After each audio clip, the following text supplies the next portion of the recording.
This woke mind virus doesn't stop there, which brings me to H.R. 5339, the Protecting American Investments from Woke Policies Act, protects the retirement savings of workers, retirees, and their families by rolling back woke ESG requirements that have nothing to do with the bottom line.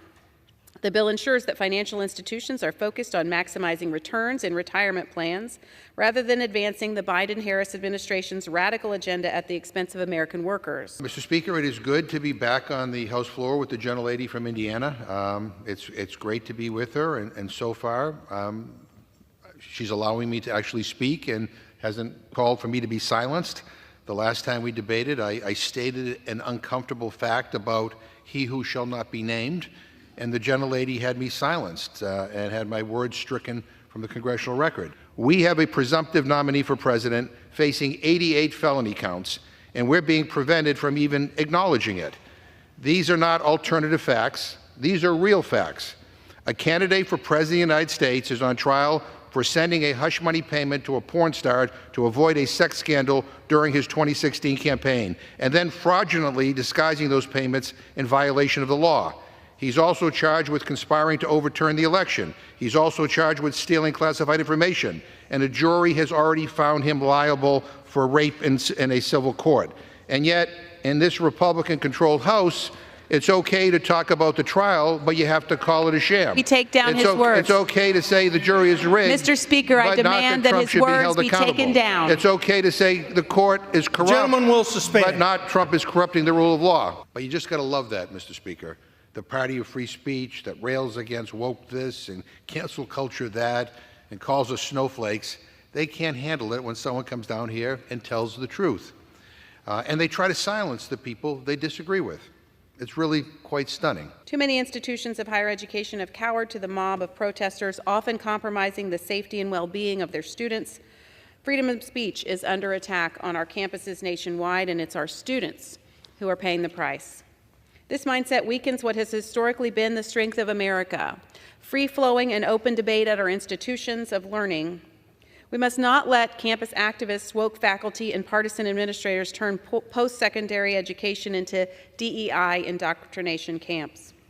Denying speech undermines the very fabric of the nation and is against everything our founders intended. Time and time again, this administration has prioritized, again, an ESG agenda and initiatives that are against the well-being of workers and American businesses. Democrat-appointed bureaucrats are attempting to use regulation to create climate and social policy in our financial markets, ultimately raising costs and limiting growth. This legislation aims to stop unnecessary political reporting requirements for companies, make federal regulators more transparent, and reduce the SEC's power over shareholders. Here's more of the truth, and let's see if I'm allowed to talk this time. Mr. Speaker, under Republican control, the House of Representatives has become a place where trivial issues get debated passionately and important ones not at all. And what we're dealing with today is a bunch of weird, wacky, poorly drafted culture war nonsense. This is all just a waste of time. These bills aren't going anywhere. It's not even political theater. It's theater of the absurd. The government shuts down in a few days. And instead of actually working with Democrats to keep the lights on, instead of actually doing something to fix the problems that the American people want us to fix, my Republican friends are doing nothing. The roof is on fire, and instead of calling 911, they're sweeping the floors. I mean, it's beyond nuts. Last night in the Rules Committee, during our hearing on this rule, I had some Republican members telling me they didn't like my tone. They didn't like the fact that I said we don't share the same values. I'm sorry I hurt people's feelings, Mr. Speaker, but the truth is the truth. And we don't all believe in the same things. When it comes to my friends on the other side of the aisle in this chamber, we really don't share the same values. I know many of my friends on the Republican side are nice and good people, but their ideas are not nice and are not good. And let me just give you a couple of examples. Democrats want to make sure that our kids go to college and get a good education that prepares them for the workforce. And instead of working with us, Republicans go on and on about woke this and woke that in our schools. Apparently, anyone who wants to teach facts is woke nowadays. They want colleges to stop being, quote, woke, even though they can't quite define what that even means. It's all political BS, Mr. Speaker. Another example, Democrats actually want an economy that works for everyone. And thanks to the Biden-Harris administration, we are fighting to grow the economy from the bottom up and the middle out. Not Republicans, not Republicans. They're talking about woke economic policies. I don't even know what they're talking about, what they mean. But you want to know what people back home talk to me about? They're asking me, why are Republicans trying to cut taxes for millionaires and billionaires? Why are Republicans trying to go after Social Security and Medicare? Another example, Mr. Speaker, Democrats actually care about strengthening and protecting the Violence Against Women Act, not Republicans. A majority of their conference voted against extending the Violence Against Women Act. Let me say that again. A majority of their conference voted against extending the Violence Against Women Act. And now they have the nerve to come down here and talk about violence against women and use it as part of their sick ploy to go after immigrants? Give me a break. Their bill is so poorly written that it could hurt survivors of domestic violence. And I could go right down the list. It is obvious to me that at some point the RNC talking points went out to everybody. And those talking points said, woke, woke, woke. And so now we have to waste time on this trash. It's just another week of the GOP circus. And as I've said before, calling this a clown show is an insult to actual working clowns. But most of all, it is an insult to the American people for Republicans to use these hallowed halls and to spend hours and hours of time this week on these absurd, awful bills. Again, none of them are going anywhere. The reason to be in Congress is to help people. That means putting people over politics. It means not caving into the most extreme members of your party. And it means getting stuff done. What a radical idea, getting stuff done. None of these bills, as I said, are going anywhere. And yet here we are playing these absurd, ridiculous games. And with that, Mr. Speaker, I reserve my time. The reason we're here is because the average family of four is paying over $17,000 more per year thanks to the policies of the Biden-Harris administration and their allies in Congress. In 3.5 years, the policies and regulations have been unleashed into every aspect of our lives. And on top of that $17,000 more that American families are having to pay each year, now the Biden-Harris administration's EPA expects that family to cough up another $10,000 for an electric vehicle. Now, House Republicans today will repeal this ridiculous regulation with the passage of a joint resolution under this rule. It's not just consumer goods that are more expensive. Retirement is increasingly out of reach because of the Biden-Harris administration and their policies, what they've injected into our capital markets and retirement plans.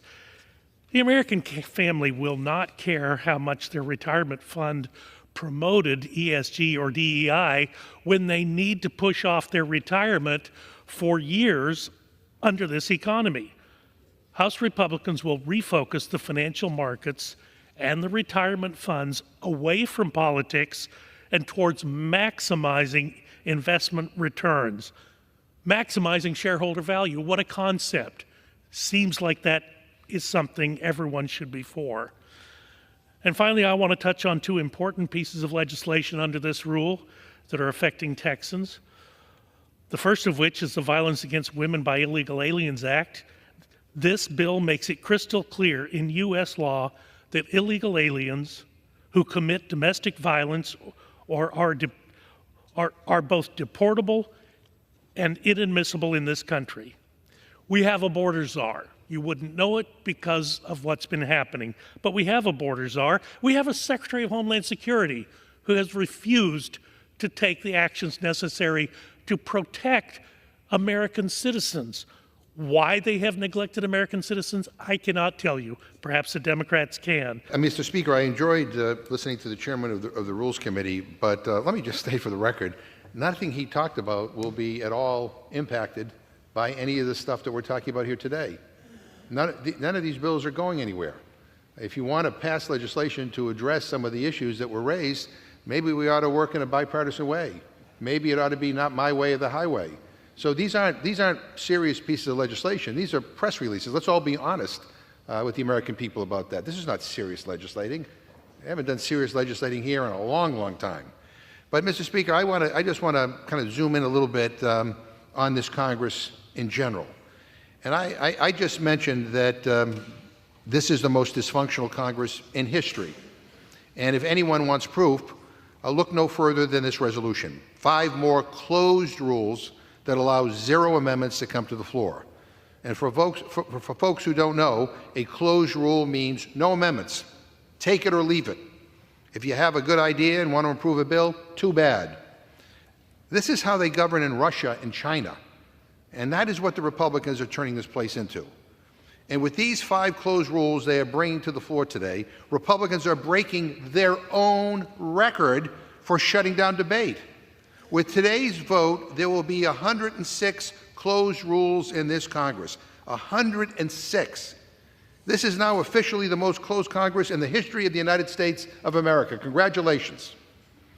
And that gets me, and what gets me, Mr. Speaker, is that my friends on the other side have been totally fooled. They were tricked by their own leadership, by Speaker McCarthy and then now Speaker Johnson. You know, the gentlelady from Indiana and her colleagues on the Rules Committee were promised a more open process. They were told the Rules Committee was going to be different, more open, and would have more regular order and more amendments and more debate. Speaker McCarthy was even blackmailed into putting members of the Freedom Caucus on the Rules Committee to guarantee a more open process. But apparently it didn't matter because he totally broke his promise. And now Speaker Johnson, wow, he shredded it. During the first 9 months under Speaker Johnson, we saw 64 closed rules, even more than the 42 closed rules we saw under Speaker McCarthy. They traded a bad speaker for an even worse one. Republican leaders have blocked 5,799 amendments from even coming to the floor. That is 5,799 amendments have been blocked from coming to the floor by the Republican majority. And by the way, they're not just Democratic amendments. They blocked Republican, bipartisan, and Democratic amendments. They blocked an amendment to disrupt the smuggling of U.S. firearms across the Mexican border. They blocked an amendment to combat fentanyl trafficking at ports of entry. Holy hell, they even blocked my amendment to protect food for seniors who participate in the Meals on Wheels program. They have blocked, and get this, they have even blocked over half of their own Republican members' amendments. Let me say that again. Most Republican amendments have been blocked by this Congress. These amendments have been prevented from even seeing the light of day or getting a debate on the House floor. And get this, there have been 98 amendments that Rules Committee Republicans have either authored or supported that have been blocked by their own majority.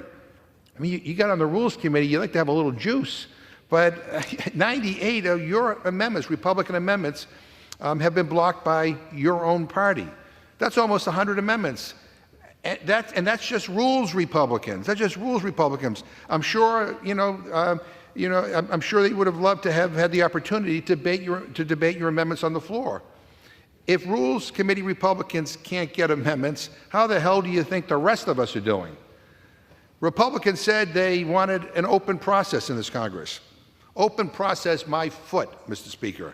Under this majority, the Rules Committee has become a place where democracy goes to die. Their members should be outraged with the Speaker and this leadership, just as much as Democrats should be. And again, 106 completely closed rules that block all amendments, a shameful statistic, an all-time authoritarian high set under this Republican majority. And let's look at the results. Let's look at the results. Look at what they have to show for it. Republicans had the most unproductive Congress in the history of the United States of America. 26 days we went without a speaker because they were fighting with each other. Weeks wasted with failed rule votes while they argue among themselves instead of negotiating with Democrats. Broken promises on the appropriations process while they kicked the can down the road with another failed CR. Bringing us to the brink of catastrophic debt default and then asking Democrats to bail them out. 10 months passing no legislation through the Rules Committee that ever became law.